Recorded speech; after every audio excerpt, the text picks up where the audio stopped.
Hey guys, Desh and Lucky here with Just Looted News, and today we're discussing everything we know so far about the highly anticipated Diablo 4.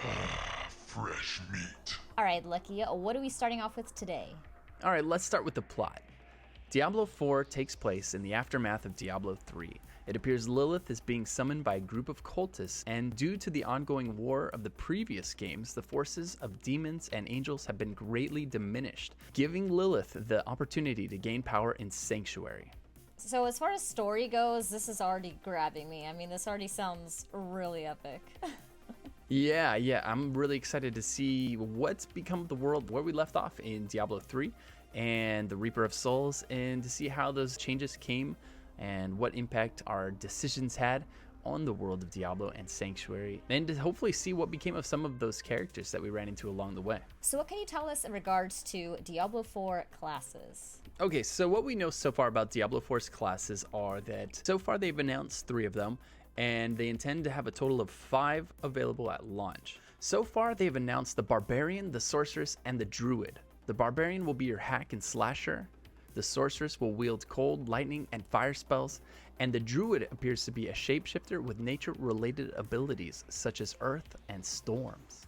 And we also know they plan to add 2 more characters before launch to bring that total up to 5. And they haven't said which 2 characters, but if we look at the past games, one of the obvious candidates is some kind of an archer. Diablo 1, 2, and 3 all had some kind of an archer class in the way of a rogue, an Amazon, and finally a demon hunter, and that's noticeably absent from the current roster. So I'm thinking there's going to be some kind of an archer.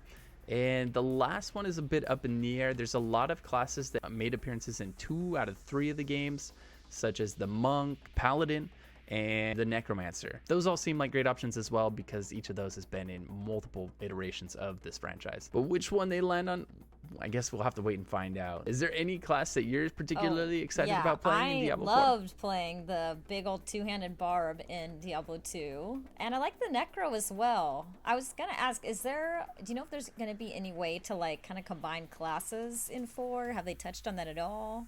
In Diablo 4, class combining, so something like they might have had in Grim Dawn, maybe. In Grim Dawn, you had the ability to combine multiple classes, have a class and a subclass.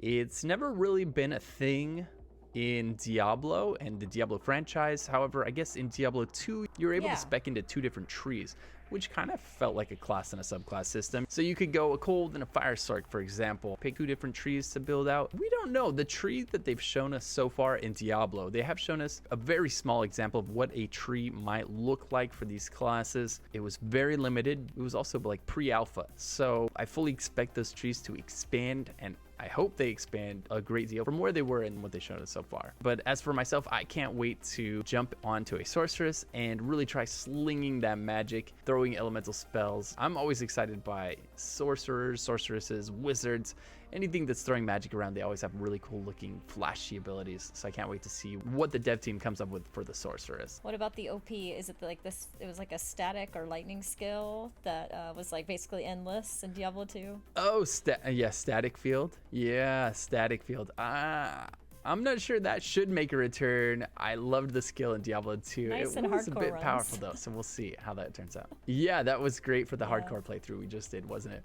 Now let's move on to inventory. Okay, so as far as the inventory goes, we're seeing some interesting deviations from the past here. I'm really excited about it. The developers have said they want to avoid interrupting gameplay in Diablo 4 with pockets of inventory management.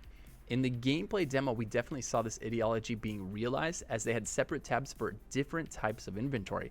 For instance, one tab for equipment and another tab for utilities such as potions. In addition to that, inventory Tetris was gone. All items took up the same amount of space in the inventory. So no longer were you having to accommodate items that took up 6 squares while trying to find a place for those boots that took up 4 squares. Yeah, and then squeezing in a potion in between them. That's nice to hear, because inventory management is always the hardest boss in any game. Yeah, it really is. And inventory management for myself personally always felt like a bit of a chore. It was never something I looked forward to doing. It was always something I dealt with. I was always more excited to get back to the action, back to the story. And then you gotta like stop and like deal with your inventory issues. I agree completely. And in Diablo 2, it was further made worse by the addition of charms, which allowed you to sacrifice inventory space for more power. Yeah, you ended up going around with the ability to hold like one item at a time so that you could hold as many charms as possible. Was carrying around like 9 charms with me in our Diablo 2 hardcore runs. And potions, I couldn't pick up any items at all. Exactly. And so I'm really excited about this change as well. I like that they separate too things like consumables, like potions, from gear. Like, that's gonna be cool. Absolutely, yeah. You know, there's a lot to be learned from past games, but there's a lot that we could probably improve on, and I think this is a nice deviation. It seems like it's just going to be more organized, it's going to be easier to find what you need, and also you'll be able to carry more of the stuff that you find.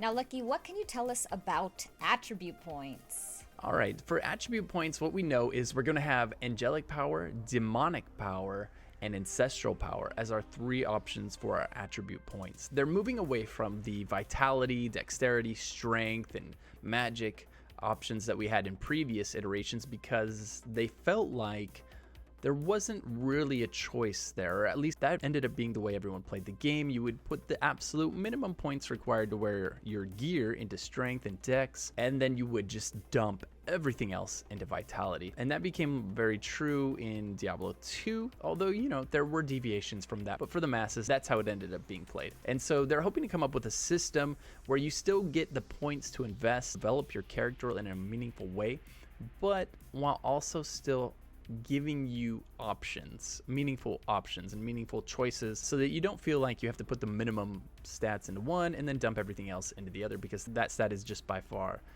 more important than the rest. Do you know like what each of these is going to entail? Yeah, so as for angelic power, they said it's going to do something like increase the duration of beneficial effects such as HOTS and buffs, and demonic power might do something like increase the duration of negative effects such as debuffs and dots. And then lastly, ancestral power might do something like increase the chance of on-hit effects, also known as like your proc chance. Furthermore, it looks like, at least for some gear, you could wear the gear whether or not you had enough points into these stats. Unlike before, where you would have to have X amount of strength to put the boots on, these pieces of gear, you can wear them no matter what. But in order to unlock specific stats, you'll have to have the threshold number of points into angelic power or demonic power. So that's cool. You can actually wear the item, but you're not going to get that increased stats until you unlock the thing that's needed for it. Yeah, and so that could unlock some interesting builds where you maybe find something that requires a lot of points into angelic power. And now you can wear the item until you get those points, or you might have to forego that stat because it's a great stat, but you've got other gear that's requiring a lot of points into demonic power instead. It'll be interesting to see how this plays out and how it affects the build choices that we make and how powerful these stats end up being.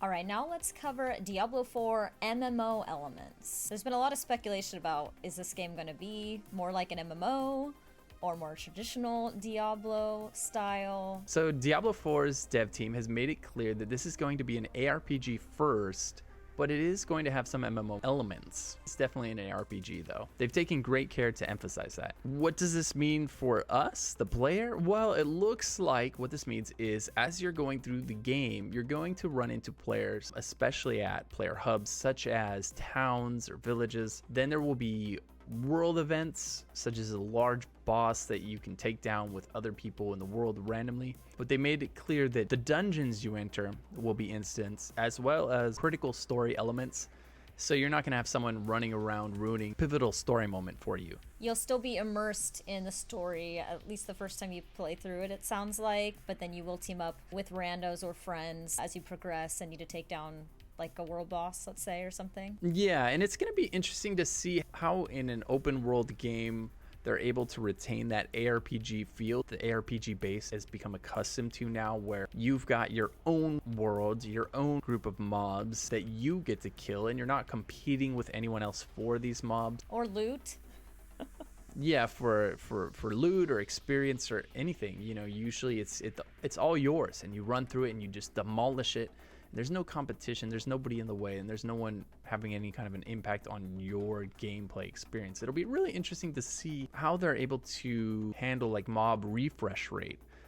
You know, how often they resummon after they're killed, when you have multiple people running through one living world that's always there. This is going to be interesting. I'm really interested to see how this is going to play out, how it's going to feel. It is comforting to know that you will have those dungeons to fall back on for your own personal gameplay experience when you want that, though. Now, will you be able to play Diablo 4 offline or? So, unlike Diablo 2, you will not be able to play Diablo 4 offline.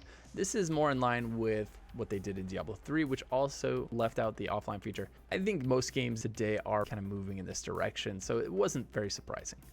Now, I heard there's going to be mounts in Diablo 4. Is that correct? That is correct. Yes, in Diablo 4, because it's got such a large open world that they've built for you to explore. Which I'm really excited about, by the way. Yeah, absolutely. They have felt that it was beneficial to give the players mounts to run around on. And of course, we can expect this to become some kind of cosmetic that they're using to monetize the game so that they can continue producing content for it. But that's not a bad thing, in my opinion. I would love for Diablo 4 to get way more content and continued support than Diablo 3 did. So if that means cosmetic mounts, hey, I'm all for it. What are the mounts gonna consist of? I mean, can we be riding around on like demons? I mean... The imagination is the limit there. It'll be really interesting to see what they come up with, if different classes ride different things. But one real cool thing about this mount system, besides the fact that you're going to have options, is they intend to have upgrade paths for these mounts and cosmetics for these mounts. So you could mount maybe the head of something you've killed as a way to brag that you've accomplished this feat. What? That's really insanely cool. And I haven't really heard any concrete information on what these mount upgrade paths might look like, but that in itself is really cool. Any additional way to progress your character, to feel that sense of progression, and then hopefully make meaningful changes. Or customize. So yeah, Absolutely. to customize your experience for you. And that adds replayability and it adds fun. So I'm looking forward to this addition to the Diablo series. Oh yeah, me too. That sounds awesome. Oh, one thing that they did talk about, though, that's worth mentioning was the possibility of the mount having upgrades that maybe allow them to carry items for you. Oh, wow. Extra inventory on your mount? Perhaps increasing bag space. Yeah, who knows? All right, so we gotta ask the one thing we're all dying to know. Is there a release date for Diablo 4? For Diablo 4, the release date. Okay, so if we look at the past games, the first Diablo came out in 97, the second one came out in 2000, and the third one came out in 2012. So there's no distinguishable pattern there, right? We've got 3 years and then we've got 12 years. And they're not consistent by any means with their release dates, so I don't think that we can use that to infer any kind of a release date. Blizzard itself hasn't given us a release date. They said it's not coming soon, and they said it's not even coming Blizzard soon, which was a punch to the gut for all of us. One analyst, though, did speculate. Andrew Merrick at Nomura Instinet speculated a 2021 release date. That same individual also added that investors are expecting Blizzard to find a much more frequent release schedule for its core franchises. 2021 is sounding very optimistic at this point. However, they did have a playable demo in 2019, so it's within the realm of reason that they might be able to finish up that game and release it by 2021. Fingers crossed.